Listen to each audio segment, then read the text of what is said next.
আমার বিয়ে হয়েছে মনে করেন যে 30 বছর। এই তারপর থেকে দেখছি এই রাস্তাটা এমনই।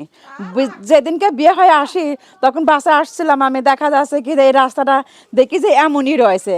মানে একটা মানুষ যে যানবাহন ভালোভাবে করবি সেটা তো করতে পারে না, কখনোই করতে পারে না। দেখা যাচ্ছে ছেলেমেয়েরা স্কুলে যাইবে, দেখা যাচ্ছে একটা ভ্যানালা কখনোই আসে না যে আপনার ওই রাস্তায় যাবো না, যেহেতু ওই রাস্তা আমাদের দেখা যাচ্ছে 20 টাকার ভাড়া দিতে 50 টাকাও দেন, তাও আমরা যাবো না। কেন যাবো না? একটা মেয়ের দেখা যাচ্ছে বিয়ে আসলো, যেমন আমার মেয়েটার বিয়ে আসলো, ওই জায়গাটা দেখা যাচ্ছে যে হচ্ছে এটা মাইক্রো আসতে পারে না, এটা ভ্যান রিক্সা আসতে পারে না, সবাই খালি আন্দোলন করে যে এই রাস্তা আপনার কখনোই কি হলে সরকারি খাতায় একটাকে ইয়েও পড়ি নাই যে যে রোডটা আর কি হওয়া লাগবে আর কি। তো হচ্ছে এরকম দেখা যাচ্ছে অটো আলাদা, যেমন দেখা যাচ্ছে আমার আপারা আসলো, দেখা যাচ্ছে কি যে পড়েই গেল অটোটা।